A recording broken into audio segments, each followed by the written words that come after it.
कहानी के शुरू में हम जॉन विक को देखते हैं जो अपनी लड़ने की तैयारी कर रहा था। तभी उसके पास एक आदमी आता है जो जॉन का बहुत अच्छा दोस्त था। वो उसके लिए गन्स और गोलियों से बचने वाला सूट लेकर आया था और साथ ही जॉन से ये भी कहता है कि तुम्हें अपनी तैयारी अच्छी करनी होगी क्योंकि तुम्हें हाई टेबल के साथ मुकाबला करना है। हाई टेबल दरअसल एक बहुत बड़ा माफिया था जिनके लिए पहले जॉन काम किया करता था, पर जब से जॉन ने उनके साथ काम करना छोड़ा तो हाई टेबल के लोग जॉन के दुश्मन बन गए थे। ये सारी तैयारी जॉन उन्हीं के लिए कर रहा था। इसके बाद हमें रेगिस्तान का सीन दिखाया जाता है। वहाँ घोड़े पर सवार जॉन यहाँ के किंग के गार्ड्स को गोलियों से मार रहा था। वो उनको भगाता हुआ बुरी तरह उन पर गोलियां चला रहा था। वो उससे बचकर भाग रहे थे मगर जॉन उन सबको मार देता है। उसके बाद वो उनके किंग के पास जाता है। किंग उससे कहता है, मैं जानता हूँ जॉन, तुम्हारे इरादे ठीक नहीं है, तुम हाई टेबल को खत्म करना चाहते हो, पर एक बात ध्यान रखना कि ये सब खत्म करने के बाद तुम्हारी बर्बादी शुरू हो जाएगी और अगर तुम मुझे मारना चाहते हो तो ये सोच लो, मैं मर गया तो दूसरे आ जाएंगे पर ये खेल चलता रहेगा। जॉन उससे कहता है, मैंने तो सिर्फ अपनी आजादी मांगी थी। किंग उसे जवाब देता है कि अगर तुम ये सोचते हो मुझे मारकर तुम्हें आजादी मिल जाएगी तो तुम्हारी भूल है, तुम्हें सिर्फ मौत मिलेगी। मगर जॉन उस किंग की एक बात नहीं सुनता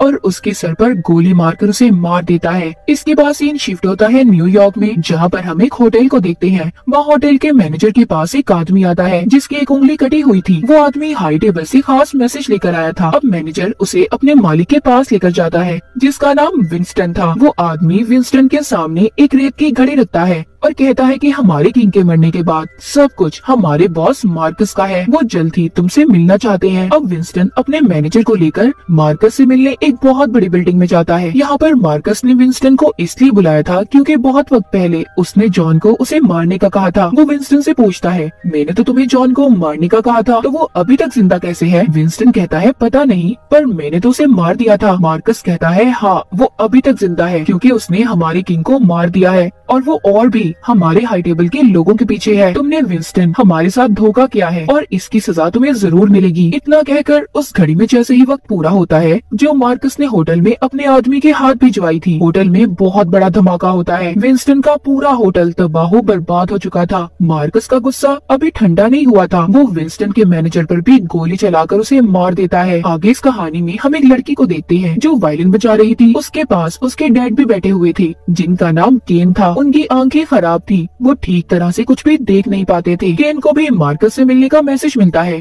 क्योंकि वो भी पहले हाई टेबल के लिए काम किया करता था। वो जब मार्कस से मिलने चाहता है तो वो उससे कहता है, मैं जानता हूँ कि तुम हमारे सबसे अच्छे किलर हो जो किसी को भी चालाकी से मार सकते हो। सब बातें सुनकर केन कहता है, हाँ मैं जानता हूँ, पर वो काम मैं कब से छोड़ चुका हूँ। मार्कस कहता है, सोच लो, अगर अपनी बेटी की जान बचाना चाहते हो तो तुम्हें हमारा एक काम करना होगा, एक इंसान को मारना है तुम्हें। और अब वो केन को उस आदमी का नाम दिखाता है जो कोई और नहीं जॉन था। यहाँ पर हमें ये भी पता चलता है कि जॉन और केन दोनों कभी बहुत अच्छे दोस्त हुआ करते थे। खैर केन ने उसकी बात को मान लिया था क्योंकि उसे अपनी बेटी की जान को बचाना था। यहाँ से सीन जाता है एक होटल पर। इस होटल की खास बात ये थी कि यहाँ पर रहने वाला कोई भी इंसान लड़ाई झगड़ा नहीं कर सकता था और न ही कोई दुश्मन अपने किसी दुश्मन पर वार, यानी कि इस होटल में लूट मार, चोरी चकारी, खून खराबा सब मना था। होटल के मालिक को उसकी बेटी सारी डिटेल बता रही थी। तभी उनके पास जॉन आता है। मालिक की बेटी कहती है, डैड, इसको तो माफिया के लोग ढूंढ रहे हैं और वो इसका पीछा करते यहाँ पर भी आ सकते हैं। पर होटल का मालिक कहता है, नहीं, ये मेरा दोस्त है और इसकी हिफाजत करना मेरा फर्ज, मैं उन गुंडों से इसे जरूर बचाऊंगा। तभी होटल में मार्कस के कुछ लोग आते हैं जो मालिक से पूछते हैं, हमें खबर मिली है कि जॉन ने तुम्हारे होटल में पनाह ली है, अगर वो यहाँ पर है तो उसे हमारे हवाले कर दो। पर होटल का मालिक कहता है, नहीं, वो यहाँ पर नहीं है और अगर आप लोग तलाशी लेना चाहते हो तो ले सकते हो। पर वो लोग तो यहाँ पर सारी तैयारी के साथ आए थे। मार्कस के आदमी अपने हथियार निकालकर होटल के मालिक पर हमला कर देते हैं। तभी होटल के मालिक ने भी अपने साथियों को बुला लिया था। यहाँ पर होती है जबरदस्त लड़ाई। होटल के मालिक की टीम के लोग बड़ी ही बहादुरी से उनका मुकाबला कर रहे थे। इनमें कोई तलवारबाज था तो कोई तीर चलाने में माहिर था, किसी का गोली का निशाना पक्का था। मालिक की बेटी भी उनके साथ लड़ती है। उन सबके दरमियान बहुत ही खतरनाक लड़ाई हो रही थी।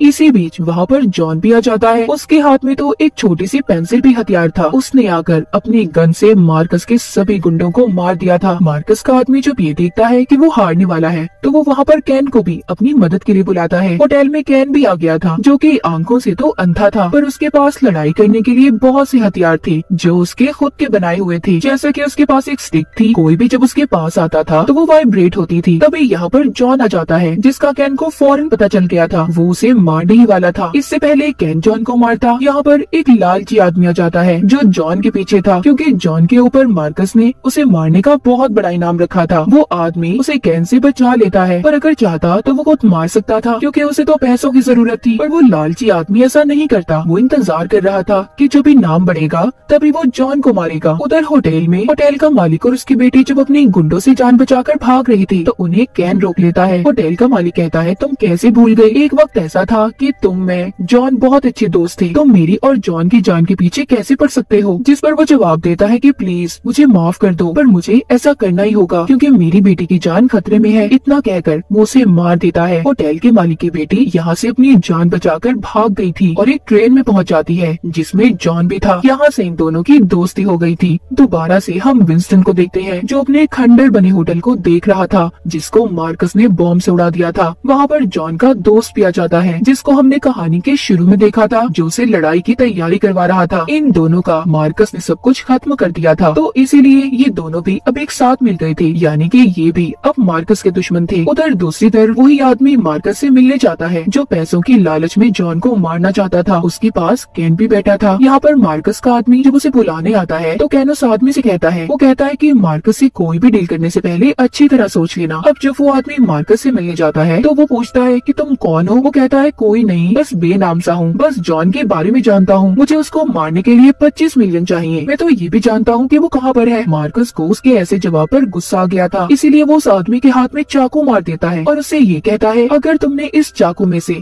अपना हाथ निकाल लिया तो हमारी डील पक्की। वो लालची आदमी इस चांस को गंवाना नहीं चाहता था। इतना सुनकर वो आदमी चाकू को नहीं बल्कि अपने हाथ ही को चाकू से अलग कर लेता है। उसके हाथ से बहुत खून आ रहा था, पर यहाँ पर मार्कस के साथ उसकी डील पक्की हो जाती है। उधर विंस्टन अपने मैनेजर की कब्र के पास जाता है जिसको मार्कस ने मारा था। वहाँ पर जॉन भी आ गया था। जॉन कहता है कि मुझे आपके होटल के बारे में पता चला, मैं बहुत शर्मिंदा हूँ। सब कुछ आपके साथ सिर्फ मेरी वजह से हुआ है, क्योंकि आपने मार्कस के कहने के बावजूद मुझे जिंदा छोड़ दिया था, पर मैं जल्द ही सबको खत्म कर दूंगा। विंस्टन कहता है, उस मार्कस के पास एक बहुत बड़ी टीम है, मैं चाहता हूँ तुम उससे मुकाबले के लिए कहो, मुझे यकीन है वो तुमसे मुकाबला जरूर करेगा। विंस्टन उसे यूनिवर्स मुकाबले के बारे में बताता है और कहता है, इसका मतलब 2 घरानों के हेड आमने सामने होंगे। लेकिन यहाँ पर जॉन की कोई फैमिली ही नहीं थी, क्योंकि वो बहुत वक्त पहले अपनी फैमिली से अलग हो गया था। मगर अब इसको मार्कस का तो मुकाबला करना ही था, इसलिए ये अब वापस से अपनी बहन के पास जाता है, जहाँ पर वो जॉन के गले में रस्सी डालकर उसे लटका देती है, क्योंकि उसे जॉन पर बहुत गुस्सा था। वो इस बात को जानती थी कि हाई टेबल के गुंडे जॉन के पीछे हैं और किसी भी वक्त वो यहाँ पर भी आ सकते हैं, जिनसे उसकी बहन की फैमिली को भी खतरा है। वो अपनी बहन को बताता है कि मैंने मार्कस को मुकाबले के लिए कहा है, मगर उससे पहले मुझे अपनी फैमिली से ताल्लुक बनाना होगा। उसकी बहन कहती है, ठीक है, मैं तुम्हें एक ही शर्त पर दोबारा फिर से वापस आने का मौका दे सकती हूँ। अगर तुम उस आदमी को मार दो जो हमारे डैड का कातिल है, बस तुम उसे मार दो और फिर तुम दोबारा से हमारी फैमिली में आ सकते हो। अब जॉन अपने डैड के कातिल को मारने के लिए निकल गया था। हम उस आदमी को देखते हैं जो जॉन के डैड का कातिल था, जो ताश के पत्तों से बैठा खेल रहा था। उसके पास कैन और वो लालची आदमी भी था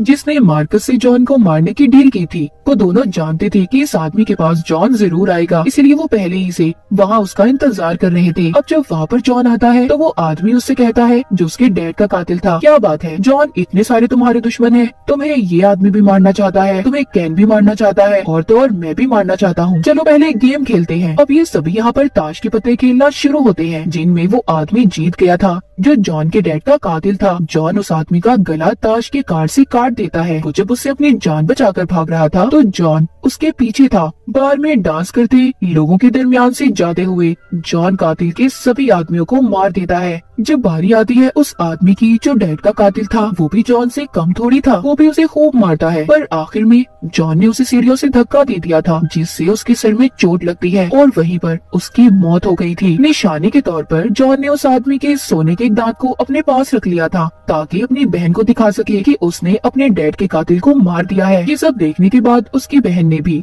उसे अपनी फैमिली में शामिल कर लिया था। उनकी रस्म थी बाजू पर ड्रैगन का निशान बनाने की, वो भी वो जॉन के बाजू पर लगवा देती है। उधर दूसरी तरफ विंस्टन अब मार्कस के पास जाता है और कहता है कि जॉन ने तुम्हें मुकाबले के लिए ललकारा है। ये सुनकर वो कहता है, इसके लिए तो फैमिली की जरूरत होती है और मैं जानता हूँ जॉन के पास कोई फैमिली नहीं है। विंस्टन कहता है, नहीं ऐसा नहीं है, उसकी फैमिली उसकी बहन है। मार्कस कहता है, ठीक है, जॉन अगर मुझसे मुकाबला करना चाहता है तो मैं उससे जरूर लड़ूंगा, पर मेरी तरफ से मेरा कोई और आदमी होगा। वो दिन आ जाता है जिस दिन इनके मुकाबले का फैसला होना था। जॉन और मार्कस को एक बहुत बड़े टेबल पर बिठाया जाता है, जहाँ पर उनके सामने ताश के पत्ते थे, पर वो गत्ते के नहीं बल्कि स्टील से बने हुए थे। यहाँ पर इन्होंने मुकाबले की शर्तों के बारे में फैसला करना था। जिसके पास बड़ा नंबर आएगा उसका पलड़ा भारी होगा। इस खेल में 3 शर्तें थी, लड़ने की जगह, हथियार और एक आदमी। इन्हें अगले दिन ही अपने मुकाबले को शुरू करना था। इस गेम का सबसे बड़ा असूल ये था कि अगर कोई टाइम पर ना पहुंचा तो उस आदमी को उसी जगह पर जाकर मार दिया जाएगा जहाँ पर वो मौजूद होगा। इन सब के बाद जॉन एक चर्च में कैन से मिलता है। वो दोनों अपनी बातें एक दूसरे को बताते हैं और कैन को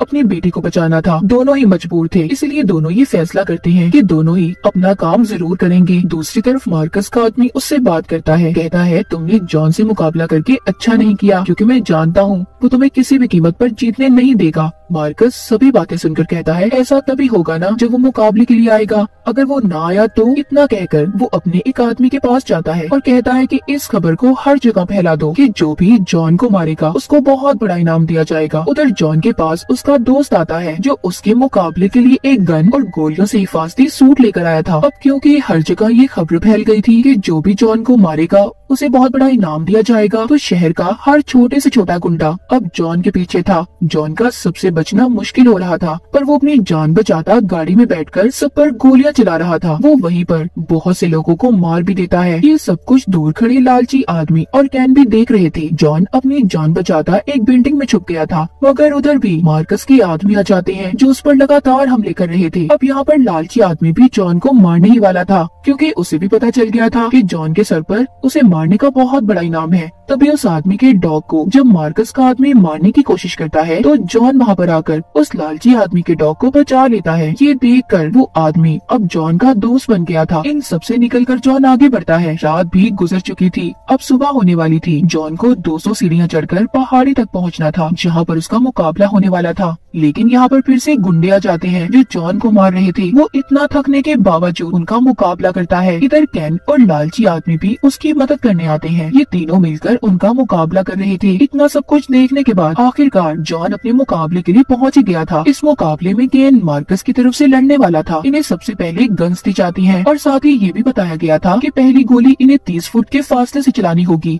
दूसरी 20 और आखिरी 10 फुट से। ये दोनों एक दूसरे से हाथ मिलाते हैं और मुकाबले के लिए तैयार हो गए थे। जैसे इन्हें कहा जाता है फायर, तो ये दोनों एक दूसरे पर गोलियां चला देते हैं, जो गोलियां जाकर दोनों के कंधों पर लगती हैं। और दूसरी बार 20 फुट से गोली चलाने पर वो गोली कैन की कमर पर लगती है और जॉन के दोबारा से कंधे पर। आखिरी गोली कैन ने जॉन के पेट में मार दी थी। इस तरह से कैन मुकाबला जीत गया था, यानी कि मार्कस ने इस मुकाबले को जीत लिया था। तभी वो खुद सामने आता है और कहता है जॉन को आखिरी गोली मैं मारूंगा, जो इसके सर में लगेगी, क्योंकि मैं अपने दुश्मन को जिंदा नहीं छोड़ता। तभी यहाँ पर विंस्टन कहता है शायद तुम गलत सोच रहे हो, जब कैन ने गोली चलाई थी तो जॉन ने नहीं, उसकी गन में अभी भी गोली है। इतनी बात सुनकर जॉन मार्कस के सर पर गोली चला देता है, जिससे उसकी मौत हो गई थी और मुकाबला आखिरकार जॉन ने जीत लिया था। वादे के मुताबिक जॉन को उसकी जिंदगी दे दी जाती है और हाई टेबल ये भी वादा करता है कि विंस्टन के होटल को वो अपने पैसों से दोबारा बनाएंगी और अब उनकी तरफ से कोई भी दोबारा जॉन को परेशान नहीं करेगा। इसी के साथ ये मुकाबला भी यहीं पर खत्म हो गया था। सीढ़ियों से नीचे उतरते हुए जॉन नीचे गिर जाता है क्योंकि वो बहुत जख्मी था। इस कहानी के आखिर में जॉन की कब्र उसकी बीवी के साथ दिखाई जाती है, जिस पर लिखा था जॉन वे लविंग हस्बैंड। यहाँ पर विंस्टन और जॉन का दोस्त उसकी कब्र पर थे। इस कहानी में हमें जॉन को मरते हुए नहीं दिखाया गया। कोई नहीं जानता था कि वो जिंदा है या मर गया, या फिर विंस्टन ने उसकी सच्चाई छुपाने के लिए उसकी नकली कब्र बनवा दी। और इसी सवाल के साथ ये कहानी यहीं पर खत्म हो जाती है।